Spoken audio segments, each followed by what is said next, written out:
Olá, é Isabela Loures, ledora de audiolivros para pessoas com deficiência visual. Mais uma vez, estamos aqui na Rádio Teletema, Espaço da Inclusão, no programa Momento do Audiolivro. Eu sou uma ledora muito apaixonada pelo escritor japonês Haruki Murakami. A respeito de quem e da obra, eu tenho feito muitos programas aqui no nosso encontro. Hoje também, particularmente, eu resolvi fazer uma outra apresentação sobre um outro prisma da obra dele. Em toda a extensão de sua obra, Murakami usa muito o artifício divertido, sensível, emocional e profundo do envio de cartas por parte de determinados personagens, e estas cartas vão, de alguma forma, trazer uma guinada e um aspecto muito importante no enredo da história. É uma espécie de iluminação sobre os pontos obscuros e difíceis de entender da trama. Hoje eu vou deixar aqui para vocês 3 momentos de envios de carta. O primeiro será no romance 1Q84, no qual a personagem Fukaeri envia uma carta para seu amigo Tengo. O segundo será na obra Crônica do Pássaro de Corda, no qual aparece na história um importantíssimo personagem chamado Tenente Mamiya. O terceiro momento é ainda no livro Crônica do Pássaro de Corda, quando a esposa do protagonista Toro, Komiko, envia uma carta para o seu marido, explicitando as razões do seu afastamento. No decorrer da obra do Murakami, existem muitas outras cartas muito legais e interessantes. Assim, nos próximos programas eu pretendo apresentar mais momentos, highlights das cartas na obra de Haruki Murakami. Por hoje, porém, ficaremos com essas 3 e agora vamos à leitura da primeira, a carta de Fukaeri a Tengo. Espero que gostem e boa leitura!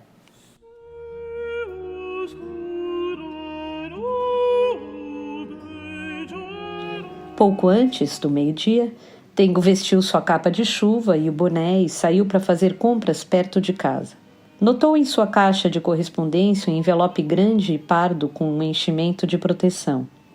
Não tinha carimbo, selo, endereço do destinatário e tampouco o nome do remetente. A única coisa escrita, bem no centro do envelope, a caneta com letras pequenas e traço firme, era seu nome. A caligrafia lembrava traços riscados com pregos sobre argila seca.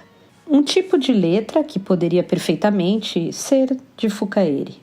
Dentro do envelope havia uma fita cassete TDK de 60 minutos, dessas encontradas facilmente no comércio. Não havia carta ou bilhete. A fita estava sem a capa e não havia nenhuma etiqueta colada nela. Ergueu a fita cassete contra a luz e a chacoalhou. Apesar de todo esse ar de mistério, a fita era comum, dessas produzidas em série. Não parecia que explodiria ao ser acionada. Em seguida, colocou a fita no aparelho e pegou um bloco e uma caneta caso tivesse de anotar algo. Apertou a tecla play. No começo, não havia som, e durante um tempo continuou assim.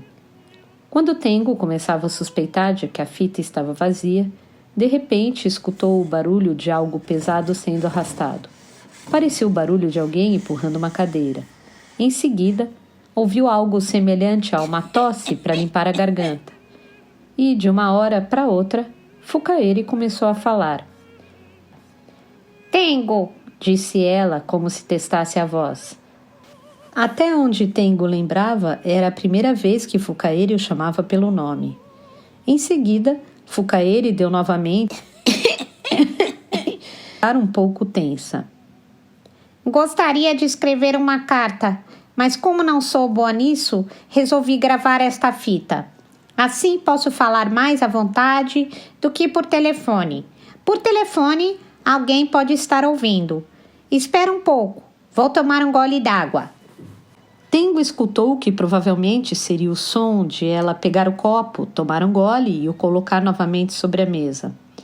Na gravação, seu jeito peculiar de falar, sem acentuação, sinal de interrogação ou pontuação, provocava uma impressão ainda mais incomum do que conversando pessoalmente. Parecia irreal. No entanto, diferentemente de quando conversava, na fita ela conseguia articular várias sentenças. Fiquei sabendo que não sabem onde estou. Creio que você esteja preocupado, mas saiba que estou bem e num local seguro. Queria te dizer isso. Na verdade, eu não podia fazer isso, mas achei melhor avisar.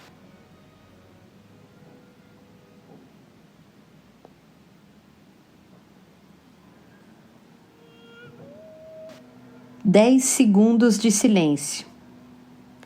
Eles disseram para não contar para ninguém, dizer que estou aqui. O professor já comunicou à polícia sobre o meu desaparecimento e entrou com um pedido de busca. Mas a polícia não está fazendo nada.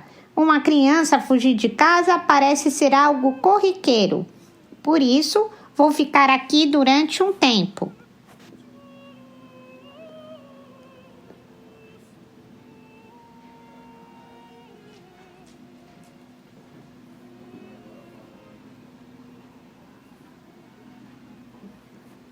Quinze segundos de silêncio. Estou num local distante. Desde que eu não fique saindo lá fora, ninguém vai me encontrar. É muito longe. A Zami vai te entregar essa fita. Não é bom enviar pelo correio. É preciso tomar muito cuidado. Espera um pouco. Vou verificar se está gravando. Ouve-se um barulho seco. Segue-se um momento de silêncio. Novamente, ouve-se um barulho. Tudo bem. Está gravando. Ao fundo ouvem-se vozes distantes de criança gritando. Ouve-se também uma música em volume baixo. Possivelmente o som deve vir de alguma janela aberta. É provável que haja algum jardim de infância nas redondezas. Obrigada por ter me deixado dormir em sua casa naquele dia. Eu precisava fazer aquilo. Precisava te conhecer melhor. Obrigada por ler o livro. Fiquei encantada com os guiliaques. Por que será que, em vez de andar por uma estrada larga, eles acham mais fácil andar no lamaçal dentro da floresta? Tengo adicionou discretamente a interrogação no final da frase. Apesar de ser muito cômodo caminhar pela estrada, os guiliaques preferem andar no meio da floresta, distante da estrada. Andar na estrada significa ter de reelaborar a própria ação de caminhar. E isso implica reelaborar outras coisas. Eu não conseguiria viver como os guiliaques. Não quero viver sendo constantemente surrada pelos homens. Não quero morar num local imundo cheio de vermes. Mas também não gosto de andar por estradas amplas. Vou beber mais água. Fucaeri tomou mais um gole. Fez-se um breve silêncio, seguido do barulho seco do copo colocado de volta na mesa. Em seguida, um outro pequeno intervalo para ela limpar a boca com a ponta dos dedos. Será que a garota não sabe que existe no aparelho uma tecla de pausa para a gravação? Minha ausência pode acarretar alguns problemas. Mas eu não tenho nenhuma intenção de me tornar escritora e tampouco pretendo continuar a escrever. Pedi para a Azami pesquisar sobre os guiliaques. Ela foi pesquisar sobre eles na biblioteca. Os guiliaques vivem na ilha de Sakhalina e, assim como os Ainus e os índios americanos, não possuem a escrita. Não deixam registros. Eu também sou assim. Uma vez transformada em letra, a história deixa de me pertencer.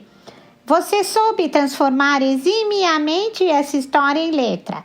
e creio que nenhuma outra pessoa seria capaz de fazê-lo de modo tão perfeito como você. Mas essa história já não é mais minha. Não se preocupe, a culpa não é sua. Apenas estou caminhando distante da ampla estrada. Neste ponto, Fukaeri fez novamente uma pausa. Tengo a imaginou caminhando sozinha, em silêncio, distante da ampla estrada. O professor tem muito poder e um profundo conhecimento, mas o povo pequenino também possui muito poder e um profundo conhecimento. Tome cuidado quando estiver andando pela floresta. Nela existem coisas muito importantes e é nela que vive o povo pequenino. Para que esse povo pequenino não te machuque, é preciso encontrar algo que eles não possuem. Se você encontrar esse algo, poderá sair da floresta com segurança.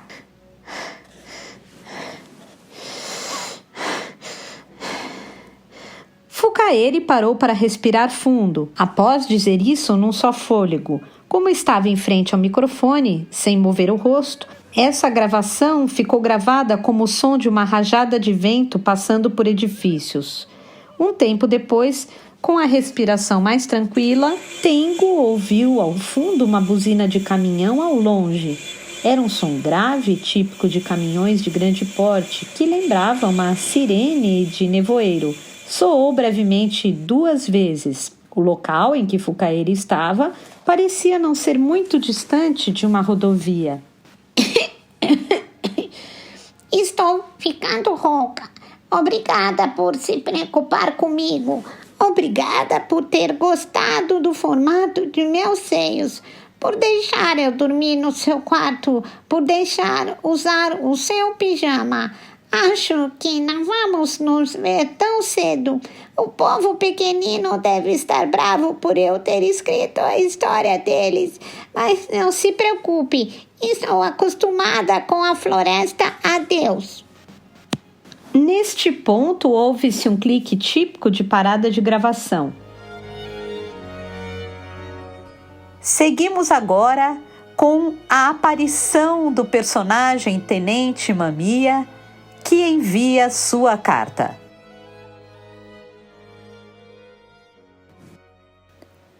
Às 4 da tarde, mais ou menos, alguém tocou a campainha. Era o carteiro que apontou um espesso envelope e informou que era uma carta registrada.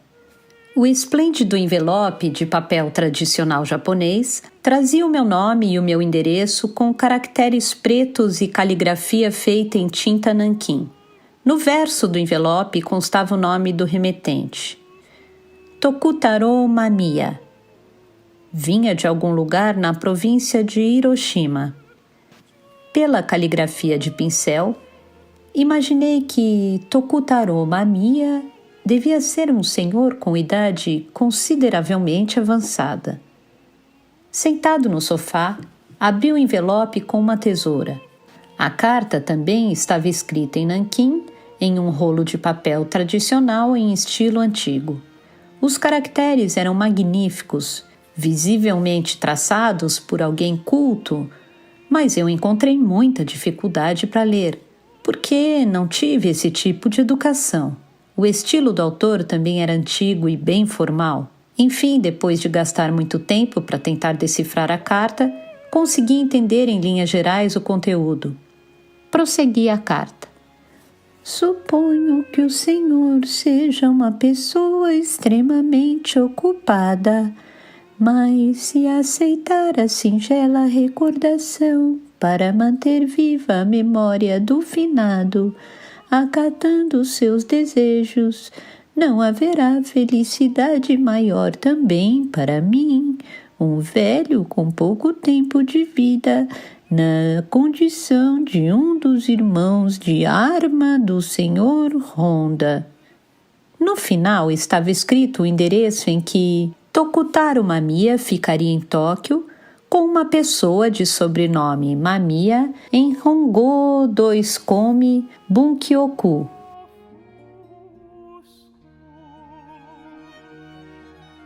Finalmente chegamos na terceira carta, Komiko, esposa de Touro, o protagonista, lhe envia uma carta explicando as suas razões.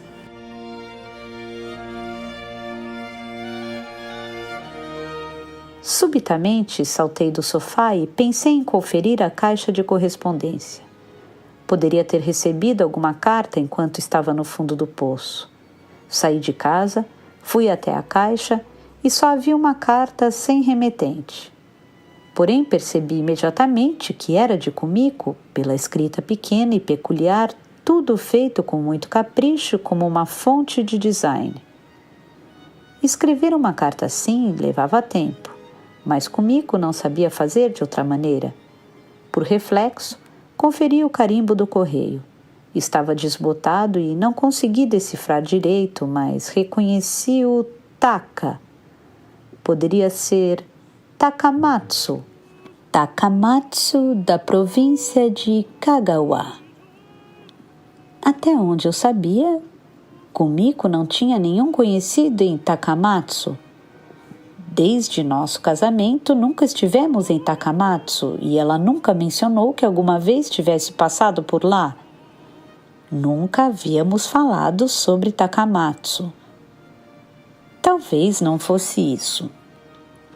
Voltei para a cozinha com a carta, sentei-me à mesa e abri o envelope com uma tesoura. Abri com cuidado, devagar, para não cortar sem querer a carta. Os meus dedos tremiam. Para me acalmar, tomei outro gole de cerveja. Como de costume, ela tinha usado uma caneta azul da Montblanc. Já o papel de carta era fino e branco, como o que se encontra em qualquer lugar. Você deve ter se assustado e ficado preocupado com meu sumiço repentino. Eu gostaria de ter escrito essa carta antes para explicar muitas coisas, mas fiquei pensando muito em cada palavra para transmitir fielmente meus sentimentos, para explicar de uma maneira compreensível a situação, e o tempo foi passando. Sinto muito, de verdade. Você já deve estar desconfiado, mas preciso admitir que estou saindo com outro homem. Venho mantendo relações sexuais com ele há 3 meses. Nos encontramos por questões de trabalho e você não o conhece. Bom, nesse caso, não faria muita diferença. De qualquer maneira, nunca mais vou me encontrar com ele. Pelo menos para mim, está tudo terminado. Não sei se isso vai servir de consolo para você. Se você me perguntar se eu amava esse homem, eu não saberia responder. Para mim, a própria pergunta parece descabida. Agora, se me perguntar se eu amava você, posso responder sem pestanejar: sim, eu amava. Sempre achei que fiz a escolha certa ao me casar com você. E continuo achando.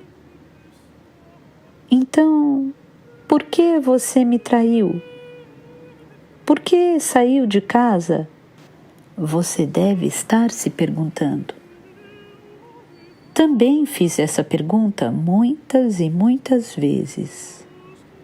Por quê? Não consigo explicar. Nunca desejei ter um amante trair você. Por isso, não havia maldade nos primeiros encontros com esse homem.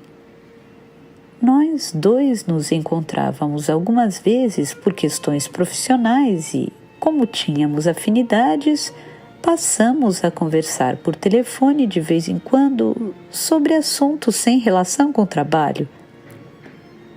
Ele é bem mais velho do que eu, tem esposa e filhos e não é muito atraente.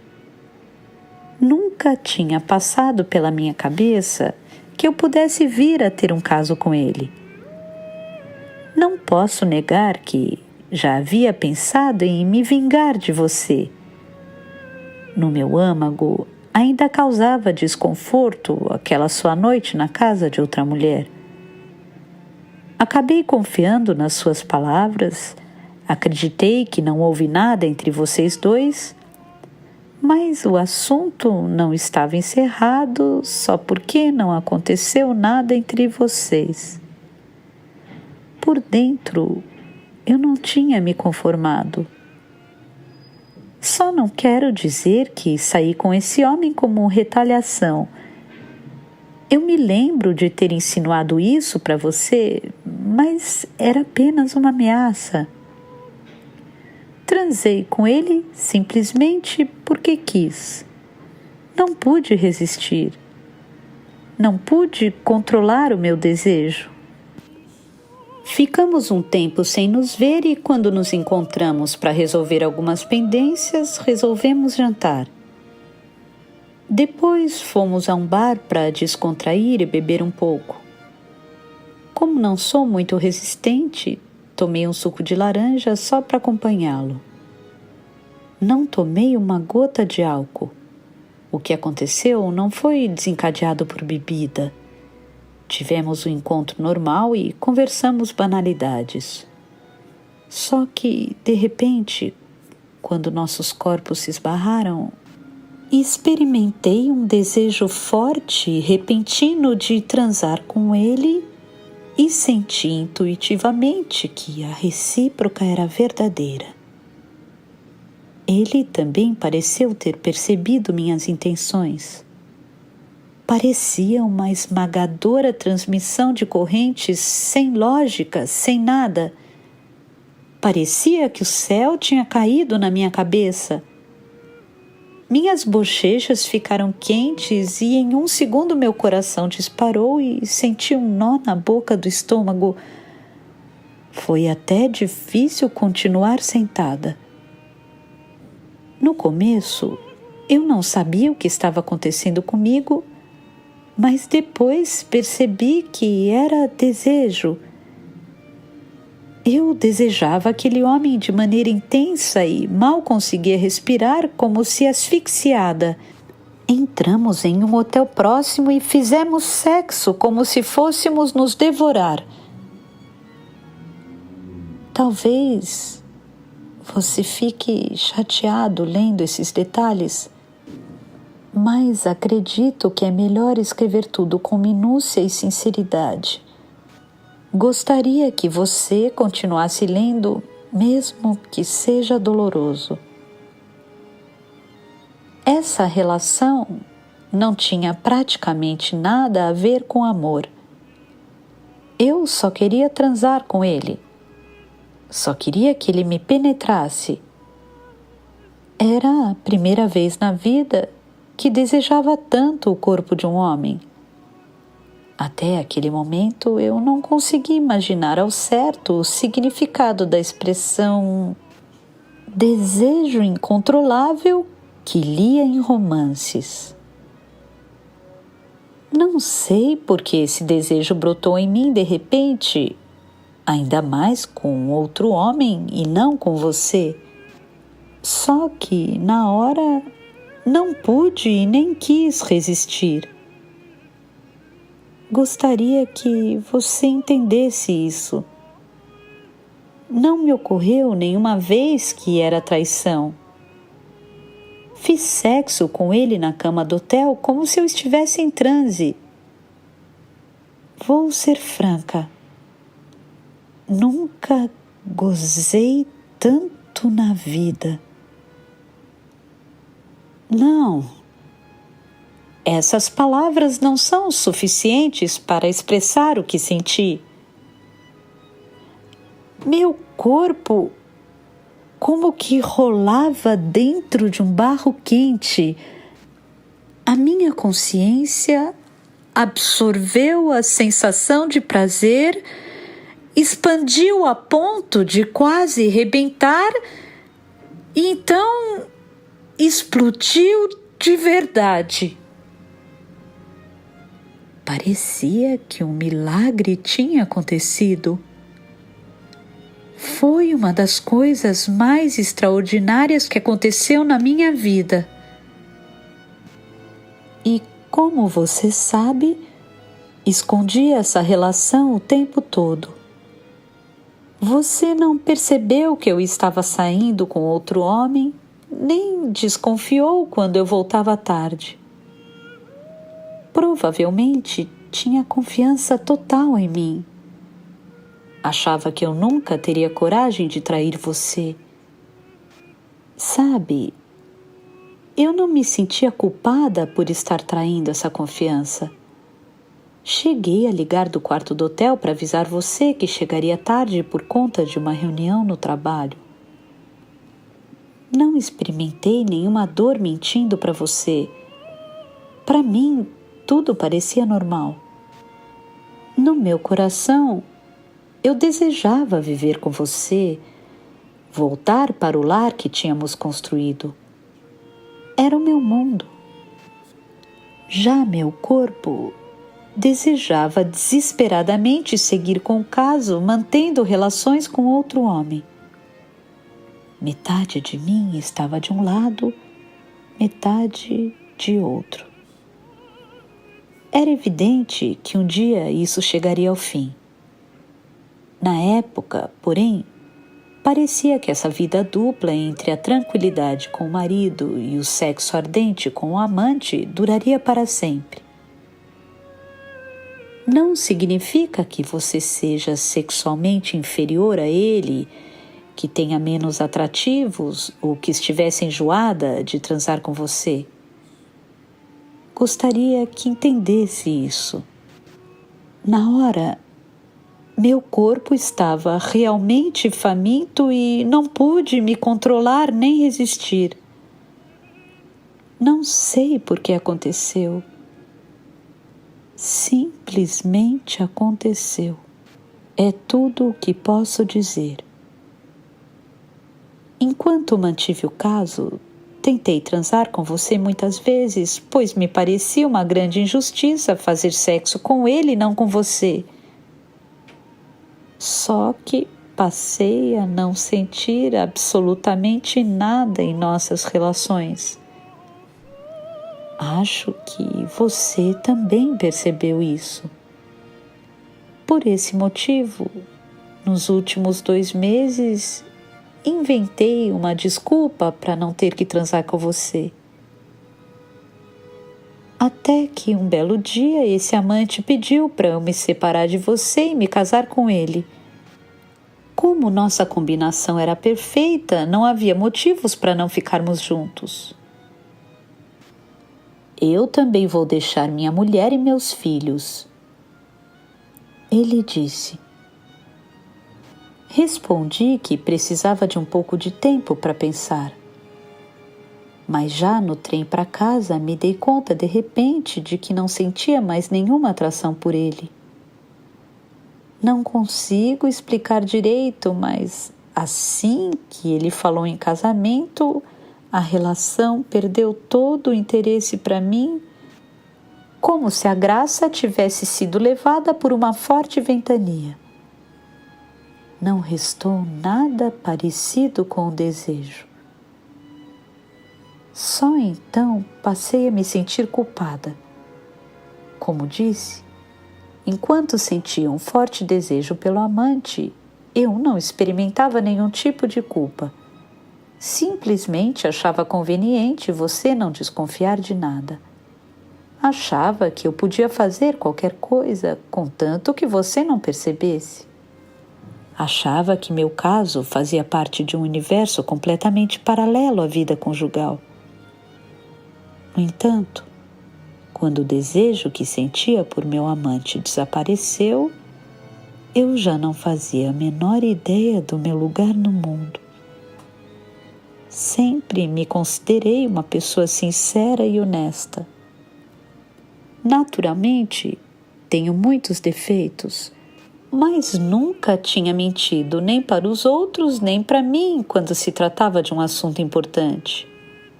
Nunca tinha feito nada pelas suas costas antes. Até senti um pouco de orgulho por isso. Porém, durante alguns meses, levei uma vida dupla sem experimentar qualquer remorso por ter mentido para você. Essa realidade me fez sofrer. Percebi que eu era uma pessoa vazia, sem nenhum valor, sem nenhum propósito. Aliás, continuo achando isso. Porém, uma coisa me incomodava, uma dúvida. Por que, do nada, passei a ter tanto desejo sexual por quem não amava? Não consegui entender isso de jeito nenhum. Se não fosse por esse apetite sexual, eu estaria levando uma vida feliz e tranquila ao seu lado até hoje. E esse amante continuaria sendo um bom amigo para mim. Só que esse desejo irracional destruiu e arruinou tudo o que tínhamos construído em nossa vida conjugal desde a base. Ele arrancou tudo de mim. Você, o lar que construímos, o meu trabalho. Por que isso tinha que acontecer? Há 3 anos, quando fiz o aborto, eu disse que tinha uma coisa a contar a você, lembra? Talvez eu devesse ter contado tudo naquela hora.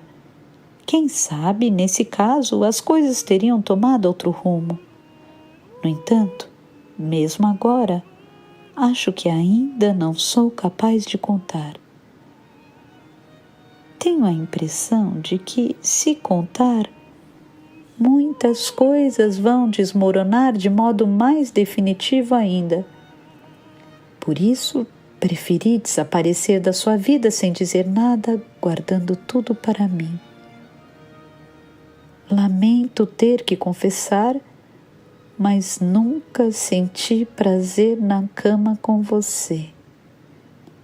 Nem antes, nem ao longo do casamento. O sexo com você era bom.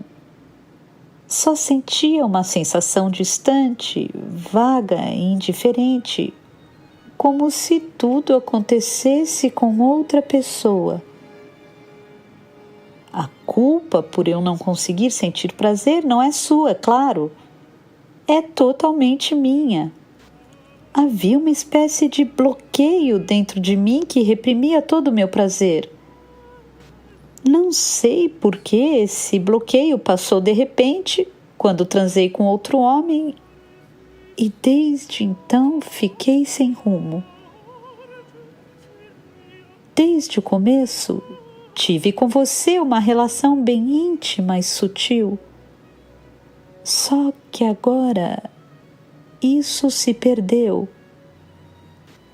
A combinação harmoniosa, quase mítica, foi destruída. Por culpa minha. Para ser mais exata, por culpa de algo que havia dentro de mim. Sinto muito por isso. Afinal, nem todos têm a sorte que tivemos. Odeio a coisa que desencadeou tudo isso. Você não faz ideia como. Só não sei exatamente o que é. Acho que preciso saber, custe o que custar. Quero ir atrás da raiz para cortá-la, mas não estou segura de que tenho forças suficientes. Seja como for, é um problema meu sem nenhuma relação com você. Peço, por favor, que você não se preocupe mais comigo. Também não procure saber onde estou. Apenas me esqueça e pense na sua vida nova. Vou escrever uma carta aos meus pais e explicar que a culpa foi toda minha, que você não tem responsabilidade nessa história. Acho que eles não vão incomodar você. Imagino que resolveremos a questão da papelada do divórcio em breve. Acho que é a melhor solução para nós dois. Por favor, aceite o divórcio consensual. Pode jogar fora meus pertences e tomar as providências adequadas com as roupas. Para mim, tudo isso pertence ao passado. Não pretendo ficar com nada que lembre a vida que levava com você. Adeus.